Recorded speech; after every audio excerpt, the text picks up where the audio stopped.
तारांकित प्रश्नावर चर्चा होते. आय विश मला माहिती नाही सरकार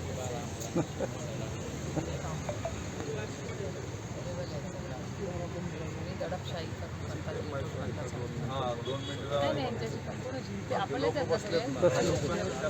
नाही आता ही 2 दिवस भाऊबीज उद्या भाऊबीज झाली मी तुम्हाला एकदा आपण तुम्हाला बघा पार्लमेंट सुरू होईल 3 तारखेला मी सजेशन्स देते तुम्हाला. हां माझी फक्त विनम्र विनंती आहे तुम्हाला की आता भाऊबीज झाली की पार्लमेंट सुरू होईल 3 तारखेला. मी पहिल्याच 8 दिवसात मी आत्ताच कन्फर्म करते अपॉइंटमेंट. तुम्ही ठरवा पाहिजे ते हे तुम्ही मतदान तुम्ही ठरवा तुम्हाला कोण यायचं 5 लोकांची सोय आपण करू. तुम्ही सगळे बिझीला या मंत्र्याला भेटू आणि इथल्याही मंत्र्यांना भेटू म्हणजे इथून काय प्रपोजल जायचं आहे दिल्लीनी काय करायचं आहे दोघांचे रोल क्लिअर होतील. 6 वाजता परत कॉन्टॅक्ट करणे सरकार करेक्ट.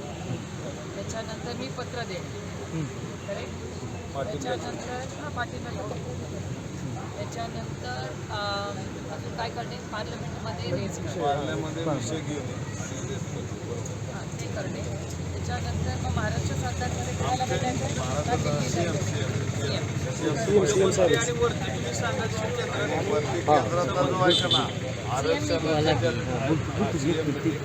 वरती केंद्रात डायरेक्ट तुमचे जे आरक्षण देतात काय होतं माझ्या अकाउंटवरनं त्यांच्या अकाउंटवर लॉग इन होतं ते आयुष्यभर राहतं. त्याच्यामुळे महाराष्ट्र सरकारला कधीच म्हणता येणार नाही की सुप्रिया सुळेंनी पाठवलं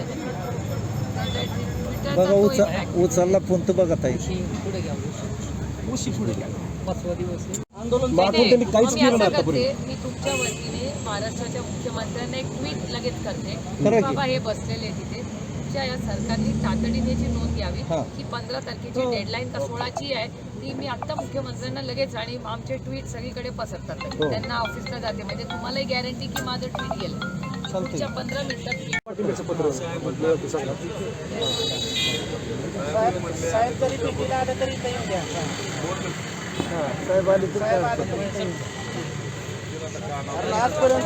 आजपर्यंत धनगर समाज हा तुमच्या पाठीशी राहिलेला आहे. आता मी रिपीट करते 5 पॉईंट. नैतिक जबाबदारी आम्ही एका कुटुंबासारखी इथे सगळे काम करतो. त्याच्यामुळे मला खूप आनंद वाटला की मनापासून प्रत्येक आपले सहकारी अतिशय मन मोकळेपणे चांगली चर्चा झाली. त्यांच्याकडे 3-4 गोष्टी आम्ही एकत्र मिळून ठरवल्या आहेत. एक तर मी इथून CM ऑफिसला फोन केला. माननीय CM साहेब कुठल्या मीटिंगमध्ये होते म्हणून त्यांच्या घरातल्याही लोकांना आम्ही फोन केला तर त्यांचं म्हणणं होतं की CM साहेब एका मीटिंगमध्ये आहेत. या दोन्ही फोनमधून तीच बातमी आम्हाला कळली तर CM साहेबांच्या कानावर ही गोष्ट पोचेल याची मी पूर्णपणे खातिरदारी घेतली आहे. त्यामुळे पुन्हा एकदा CM साहेबांना मी ट्विटरच्या माध्यमातूनही आम्ही कळवणार आहोत. एक अर्ध्यात म्हणजे इथून निघाले की ट्विट मी तो ड्राफ्ट करीन सो तुम्हाला मिळेलच. त्याच्यानंतर त्याचा आज मी दिवसभर फॉलोअप करीन की मुख्यमंत्र्यांच्या वतीने यांना भेटायला किंवा त्यांचं काय म्हणणं आहे ऐकून घ्यायला सरकारांमधून कोणीतरी आलं पाहिजे ना. आपला एक बंधू असा आंदोलनाला बसला आहे त्याची नोंद तर या ट्रिपल इंजिन सरकारने घेतली पाहिजे तर ते एक तातडीने आमची मागणी आहे.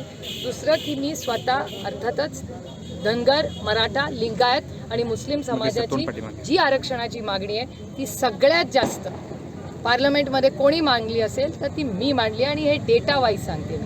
आणि अनेक वेळा असंही झालेलं आहे दुर्दैवाने की जेव्हा महाराष्ट्रात भारतीय जनता पक्ष जे सत्तेमध्ये इथेही आहेत आणि दिल्लीमध्ये आहेत महाराष्ट्रात एक भूमिका घेतात आणि दिल्लीत एक भूमिका घेतात. आणि मी ऑन रेकॉर्डवाली म्हणते ऑन रेकॉर्ड महाराष्ट्रामध्ये हे ट्रिपल इंजिन सरकार म्हणतात ती धनगर समाजाला आरक्षण देणार आणि दिल्लीमध्ये भारतीय जनता पक्ष हे भ्रष्ट जुमला पार्टी त्यांचं असं म्हणणं असतं की आम्ही त्याला पूर्ण विरोध करतो. हा माझा स्वतःचा ऑन रेकॉर्ड अनुभव आहे. त्याच्यामुळे भ्रष्ट जुमला पार्टी भारतीय जनता पक्षाने पूर्णपणे नक्की सांगावं की तुमचं मत काय. याचं कारण 200 आमदार महाराष्ट्रात आहेत 300 खासदार भारतीय जनता पक्षाचे आहेत. त्यांना काय एक दिवसाचं सेशन जर बोलवलं तर सगळे आरक्षणाचे प्रश्न ते सोडवू शकतात पण तसं झालेलं नाही. आणि बारामतीत येऊन देवेंद्र फडणवीस म्हणाले होते की पहिल्या कॅबिनेटमध्ये आरक्षण देईन. या गोष्टीला 10 वर्ष 1 दशक झालेलं आहे.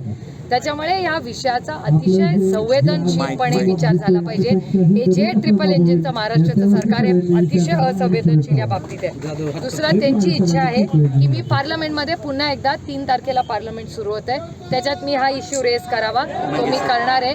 त्याच पद्धतीने राष्ट्रवादी काँग्रेस पक्ष यांनी असेंब्लीमध्ये, महाराष्ट्राच्या असेंब्लीमध्ये हा प्रश्न भरावा. दुसरं त्यांची एक विनंती आहे की माननीय मुख्यमंत्र्यांची एक छोटं डेलिगेशन त्यांनी करावं धनगर समाजाच्या सगळ्यांच्या वतीने. तर ते एक डेलिगेशन माननीय मुख्यमंत्र्यांना दिवाळीनंतर त्यांनी वेळ द्यावी अशी आमची विनंती आहे. आणि त्याचबरोबर दिल्लीमध्ये अर्जुन मुंडाजी या डिपार्टमेंटचे मंत्री आहेत, मी स्वतःही त्यांची भेट घेणार आहे लगेच दिल्लीला गेल्यावर. आणि हेच डेलिगेशनची इच्छा असेल तर या डेलिगेशननी दिल्लीला यावं. मी स्वतः अर्जुन मुंडाजींकडे त्यांना घेऊन जाऊन एक व्यापक चर्चा करून आपल्याला मार्ग काढायचा आहे. आणखीन एक त्यांची एक मागणी होती की खेडमध्ये रयत शिक्षण संस्थेची जी शाळा आहे ती त्या काळामध्ये होळकर फॅमिलींचे मी मनपूर्वक आभार मानते की होळकर कुटुंबांनी एवढी मनाचा मोठेपणा दाखवून ती संस्था शिक्षणासाठी दिली होती. तर ह्या लोकांची अशी विनंती आहे आणि मागणी आहे की ती रयतची जी शाळा आहे ती दुसरीकडे न्यावी आणि तो जो वाडा आहे त्या वाड्यामध्ये पुन्हा एकदा एक काहीतरी स्मारक व्हावं. खूप चांगली सूचना समाजाच्या सगळ्या नवीन पिढीने दिलेली आहे. त्याचाही विचार जरूर मी दिवाळी झाल्यानंतर रयत शिक्षण संस्थेच्या सगळे जे आहेत जबाबदार लोक त्यांच्यापर्यंत ही बातमी नक्कीच म्हणजे ही जबाबदारीने पोचवी आणि त्याचा पुढे कसा आपल्याला मार्ग काढता येईल त्याच्यासाठी पूर्ण ताकदीने माझ्याकडून प्रयत्न होतील. खरं तर महाविकास आघाडीच्या काळातही जेजुरीच्या पूर्ण विकासासाठी त्या काळातले मुख्यमंत्री माननीय उद्धवजी, उपमुख्यमंत्री माननीय अजितदादा आणि बाळासाहेब थोरात या तिघांच्या प्रयत्नातून 350 कोटी रुपयाचा निधी महाविकास आघाडीच्या काळामध्ये आपण सगळ्यांनी मिळून आपल्या सगळ्यांच्या आशीर्वादामुळे आपल्याला तो जेजुरीला मिळाला. तिथे कामही सुरू झालं आहे, त्याचा सगळा फॉलोअप आम्ही सगळे करतोय. मी टी व्हीवरही तुमच्याच चॅनलवर पाहिले, मध्ये माननीय मुख्यमंत्री जेव्हा जेजुरीला आले होते तेव्हा त्यांनी त्याची पाहणी केली आहे, पण तेही त्या काळात महाविकास आघाडीमध्येच होते. त्याच्यामुळे महाविकास आघाडीच्या काळात 350 कोटी रुपयाचा निधी हा जेजुरीसाठी आलेला आहे आणि आमच्या सगळ्यांचेच प्रयत्न आहेत की आपल्या सगळ्यांचंच ते आराध्य दैवत आहे. फक्तच महाराष्ट्र नाही, देशातून लोक जेजुरीला येतात, त्यांची सोय सुविधा या आणखीन चांगल्या कशा करता येतील याच्यासाठी आम्ही सगळे कटिबद्ध आहोत. अतिशय सुंदर चांगली मीटिंग झाली आणि महाराष्ट्र सरकारकडे माझी विनंती राहील त्या सगळ्या जे बसलेले आहेत आंदोलनाला आणि उपोषणाला की त्याच्याचबरोबर की ह्या सगळ्यांनी 50 दिवसाचा कालावधी म्हणजे आपल्याला आठवत असेल की चौंडीला हे आंदोलन सुरू झालं, उपोषण सुरू झालं, त्यावेळेस रोहित पवारांनीच त्याचा पाठपुरावा केला होता. योगायोगाने तो रोहितचा मतदारसंघही आहे. मीही त्या मतदारसंघात जाऊन रोहितची आणि त्या सगळ्यांची भेट घेतली होती आणि त्यानंतर महाराष्ट्र सरकारने त्यांचे काही लोकप्रतिनिधी पाठवले होते आणि तेव्हा 50 दिवसाचा कालावधी याच ट्रिपल इंजिन सरकारने तेव्हा दिला होता. आता या ट्रिपल इंजिनच्या या खोके सरकारने पुढे 48 दिवस झाले. समाजातल्या अनेक लोकांचं असं म्हणणं आहे की अजून 48 दिवस झाले काहीच झालेलं नाही. आता मी तर सरकारमध्ये नाही आहे, त्यामुळे सरकारमध्ये काय चाललंय काय नाही चाललंय याची बातम्या मला तर काही नसतात. पण ह्या आत्ता काय परिस्थिती आहे ही मुख्यमंत्र्यांशी बोलल्याशिवाय आपल्याला खरंच नक्की किंवा त्यांचा कोणीतरी जबाबदार व्यक्ती जोपर्यंत आपल्याला सांगत नाही तोपर्यंत आपल्याला 50 दिवस वाट बघावी लागेल. म्हणूनच मी यांना विनम्र विनंती करते की अजून 50 दिवस व्हायला 3 दिवस राहिलेले आहेत तर आपण उपोषण सोडावं आणि 3 दिवसानंतर ब्रेक घ्यावा. थांबावं मी अजिबात म्हणत नाही, मी म्हणले ब्रेक घ्यावा आणि ब्रेकनंतर 50व्या दिवशी काय होतं एवढा 3 दिवसाचा विश्वास महाराष्ट्र या ट्रिपल इंजिन सरकारवर आपण दाखवावा. तर आता त्यांची अपेक्षा आहे की महाराष्ट्र सरकारच्या वतीने कोणीतरी त्यांच्याशी बोलून काहीतरी त्यांना अश्युरन्स द्यावं. मी विरोधात काम करते, त्याच्यामुळे अर्थातच सरकारमधल्या कुठल्या तरी जबाबदार व्यक्तींनी त्यांना फोन केला पाहिजे, कॉन्टॅक्ट केलं पाहिजे. तसं दिलं नाही आणि मला काही आश्चर्य वाटत नाही.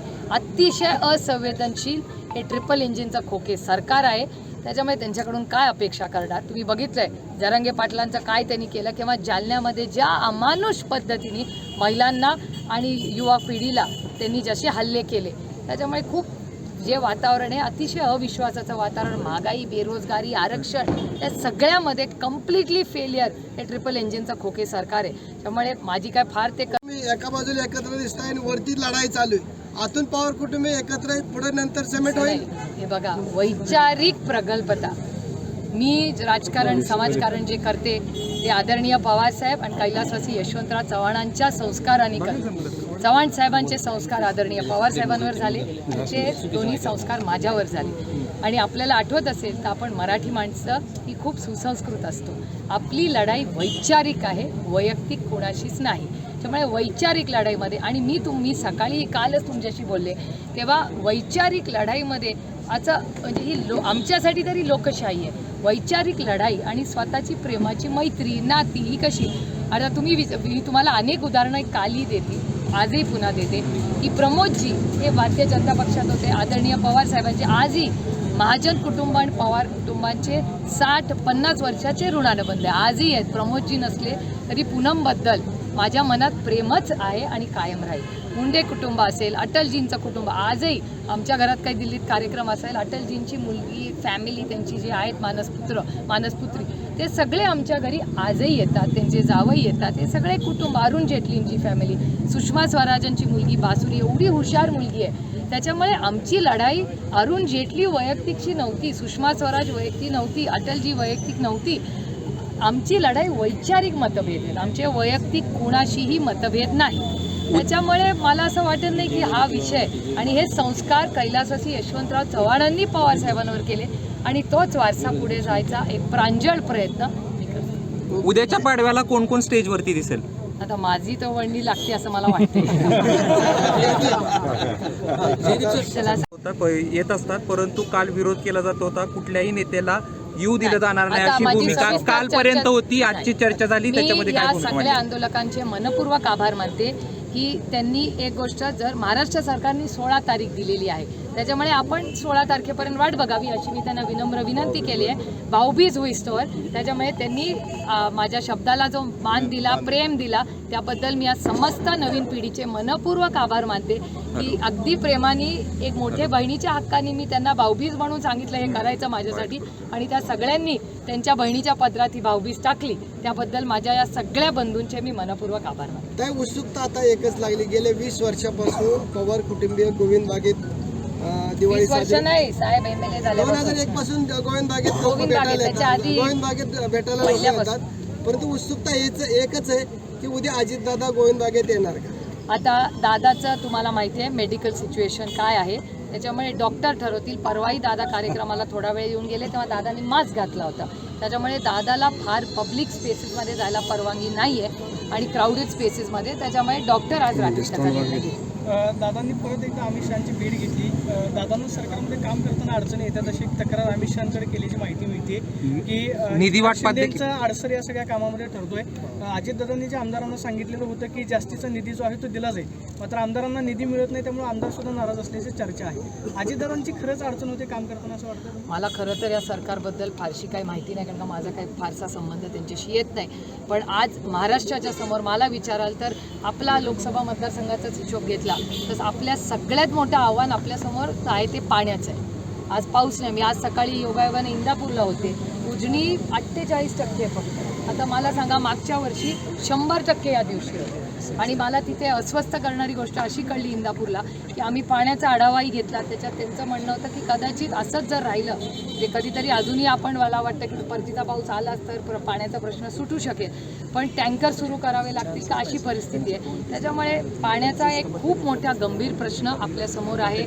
हमी भावाचे मोठे आव्हानं आपल्यासमोर आहेत. महागाई, बेरोजगारी खूप मोठी आव्हानं या राज्य आणि देशाच्या समोर आहेत. त्याच्यात मी इतकी व्यस्त असते की खरं आणि मतदारसंघातली कामं त्याच्या आणि ECची लढाई आणि सुप्रीम कोर्टची केस, त्याच्यात इतकी कामामध्ये मी व्यस्त असते की महाराष्ट्राचं ट्रिपल इंजिन खोके सरकार काय करतंय, कुणाचं काय भांडण चालायची मला खरंच माहिती नसते. राज्यात अशी एक चर्चा आहे की